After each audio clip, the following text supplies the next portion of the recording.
Hello, everyone, and welcome to the SprySpace podcast. I'm Lacey, and today I want to give you a bit of a breakdown of what is social media for good.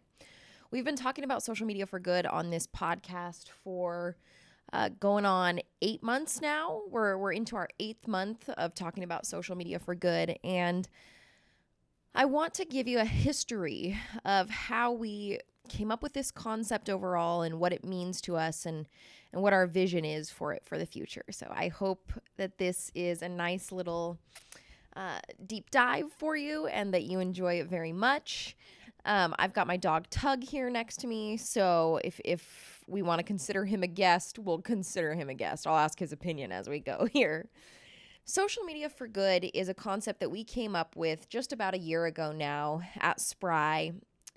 And it was born of something that we had started a few years before that. So I thought to myself, if we at Spry are going to be making all of our money off of social media, and we are aware of the fact that social media can be extremely harmful in many different ways to many different demographics, then I thought it was our responsibility to start putting our time and effort into making it a better place. So what did that look like? Originally, that looked like us going into schools, specifically elementary schools. We visited 4th through 6th graders, and we talked to them about what they were experiencing in social media.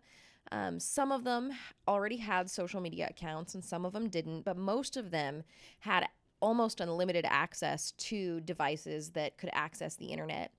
And so we wanted to talk to them a bit about what were good, healthy habits that they could be making, and also what unhealthy habits they either already had or were observing from the adults in their life. We would go into these schools and we would give these presentations. We would send out surveys and get data back from students, and we were loving doing that. And then pandemic hit, and we weren't able to continue doing these in-school assemblies.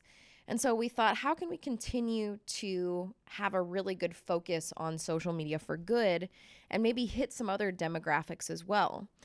So we decided that we were going to stop making all of our social media content about tips for doing better at Instagram and how to increase your followers on Facebook. There's so many people that are creating content about that topic already that it felt like we had something unique that we could share instead. And so we decided we wanted to focus on social media for good, on making the landscape a better place for online communities to grow.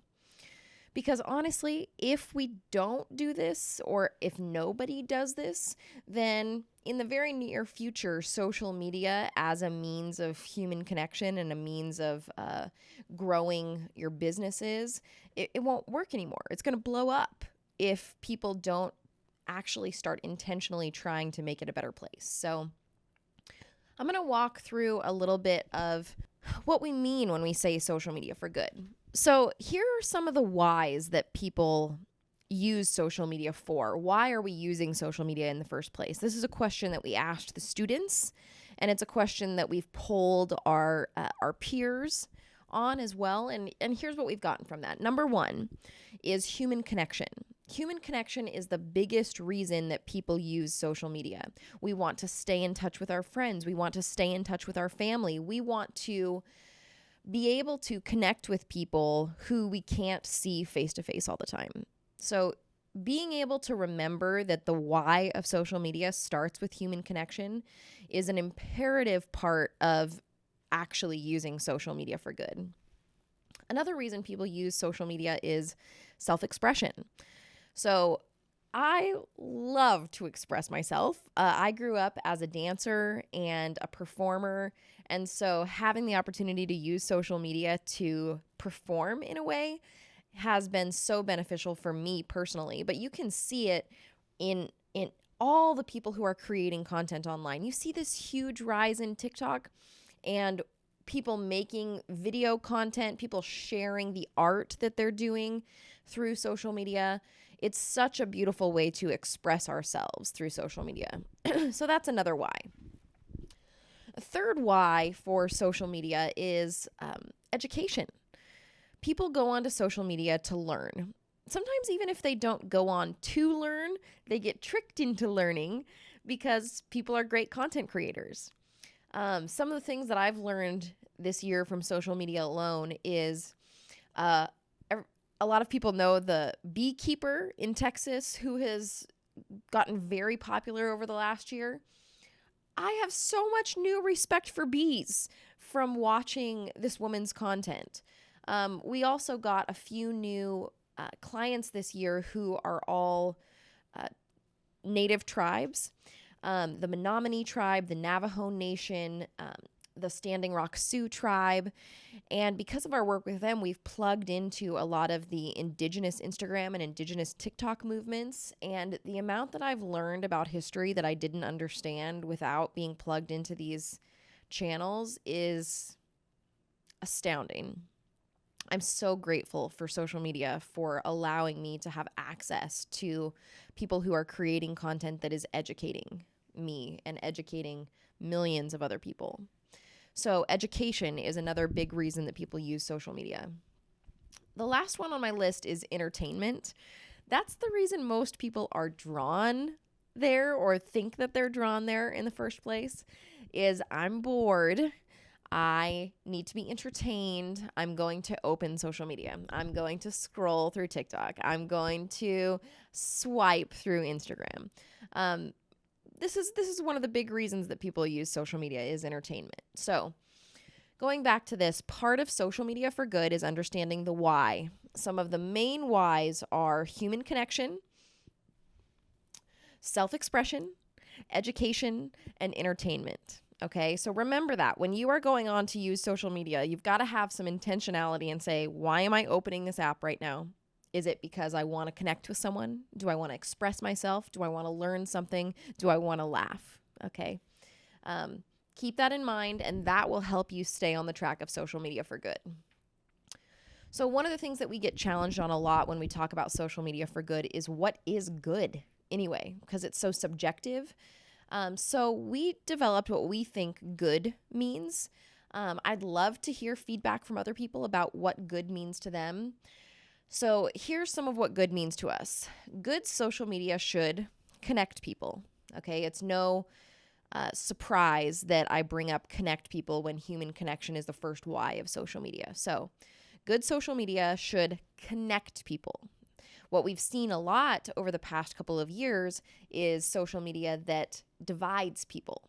Okay, so that's not social media for good. Dividing people like this is not a good way for us to use social media. Good social media should connect people.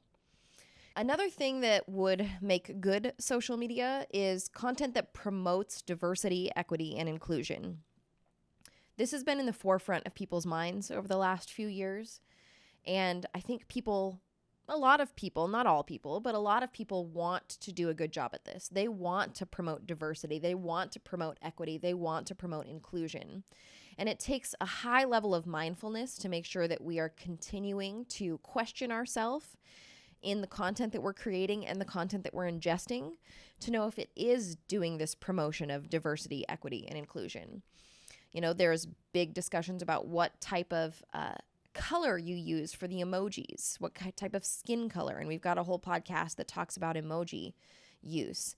I'm watching on Instagram and TikTok how audio options are being created by Black creators and then repurposed by white creators.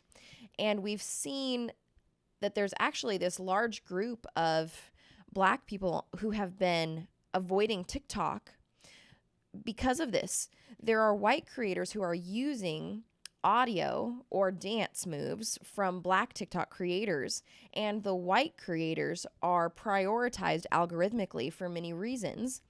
And so a lot of Black creators are really just avoiding TikTok altogether because of this. So I wonder if in the very near future there's going to be some more discussion about how appropriate it is for example, white people to use audio tracks created by Black people and especially without any proper citation, etc. So we will see what continues to happen with that. But the most important thing about promoting diversity, equity, and inclusion, in my opinion, is always, always, always being willing to question what you're doing. Sometimes it's hard because we feel shame if we think we've done something wrong. And sometimes that shame will actually keep us from changing. But we have to be willing to feel that what some people would call shame, because all that really means is that we've been doing something wrong that we could be doing better. So keep that in mind as you're thinking about how you're trying to do social media for good. Another thing that good social media should do is it should encourage strong listening. Okay, we think so much about how much we're creating and putting out and creating and putting out, and also, what we're taking in. But the thing that is interesting is that if our content is not creating this strong communication back and forth, then it's not doing its job. It's not connecting people if there's not real communication happening. And real communication cannot happen without listening. So good social media should promote strong listening skills. It should ask questions, and then people should be there to answer the questions that are being asked, okay? So good social media should promote strong listening. Good social media should also be truthful, okay? That's an entire can of worms all in and of itself. We saw a lot over the past couple of years of people sharing things on Facebook that they don't understand, people sharing things on Facebook that have been repurposed in ways that they were not intended. One of the best ways that I think people can try to be more truthful in their social media content is just always checking the sources of the content that they're going to share before they share it. So, you see something come up in your feed, you see something in the news section. If you get triggered and you feel like you want to share that, the very first thing you should be doing is checking the source. Before you hit that share button, imagine a force field that is saying, go check the source, okay? So check the source of your content before you share it, always. Half the time that I see something that I want to share, when I go and check the source, I realize that it's not coming from a reliable source, and so I choose not to share it. I would inspire you to do the same if your goal is social media for good. The last thing is good social media should inspire balanced use of your devices. Everybody that I know is addicted to social media, okay? This is not healthy. We are not sitting with our feelings. We are not allowing ourselves to get bored. We are consuming more than we're creating. And when we do that, we come out of alignment and out of balance. We become depressed. Our anxiety increases. Our dependency on dopamine that we get from little tiny feedback reactions from social media posts, etc. These things are not sustainable for long-term joy and life satisfaction. As a society, as a people, if we want to be using social media for good, we need to be having balanced use of our devices. And so as content creators, we need to be inspiring balanced use of our devices. I would rather have a piece of content that I create touch someone so much that they want to put down their phone than that they want to continue looking at more of my content.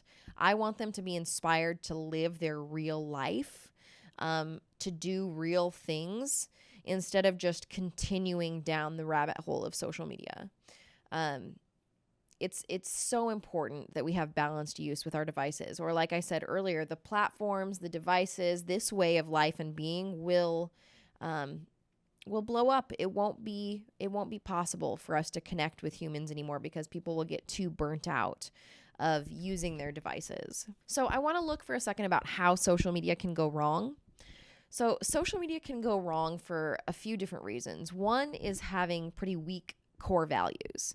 So as a creator, it's important for you to take a hard look at yourself, your own values, and decide what they are before you start creating. If you've already started creating, then fine. Take a hard look at them now and start creating in line with your values. When you have weak core values, you can be influenced by things that are trending. You can be influenced by peer pressure, and the content that you create just won't be valuable. Which brings us to another way that social media goes wrong, which is crap content. Okay. If you don't do your research and think about who is your target customer and try to create content that is actually molded to their life, to be relevant to them in their life, then you're just more noise on social media. And that's not fun for anybody. Nobody likes to be more noise. Nobody likes to hear more noise. We want to see things that resonate with us, that make us feel something, that teach us something, that allow us to feel heard.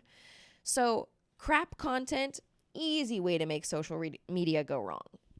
Another way is lack of presence management. So if you just stick a piece of content online and then go away and never come back and answer people's comments or questions or engage with anyone, you're just creating, and you never engage with other people. That's not helpful either. You're not creating human connection if you're only shouting and then walking away. So consider how you can be more present on the platforms and have actual real communication with people in order to make sure that you're doing social media for good. Finally, a lack of community guidelines can really make social media go wrong. You've got to know what is and isn't allowed on your channels. If you're going to moderate properly. Are you allowing people to swear on your channels? Are you allowing people to have sarcastic comments back and forth, or are you not? It's okay either way what you choose. It's just important to have these established ideals before you have to make the decisions in the moment. So, just as a good overall recap of what we're talking about here, social media for good is an opportunity for those of us who use social media to be mindful and intentional about how we create content, how we consume content, how much we use our devices in order to make social media a healthy place for online communities to grow. We want to connect. We want to express ourselves. We want to learn. We want to laugh. And if we're not mindful about social media, the way that we are using it, we won't be able to use it anymore. People will get fed up. People will get tired of it. And, I'm sure we'd come up with something new. So it wouldn't be the end of the world if we didn't have social media. But at Spry, we are grateful for social media. We are grateful for the ability that we have to connect with people around the world with shared values. We are grateful for the ability we have to express ourselves through social media. We are grateful for how much we can learn. The access to information that we have through individual, small, independent creators is just such a gift. And of course, we're grateful for the entertainment. What a joy it is to be able to watch dog videos all day. What a joy. So I hope you enjoyed this. I hope you learned a little bit more about our focus on social media for good. And I hope that we will see you soon. And of course, that you always keep learning. Talk to you soon. Bye.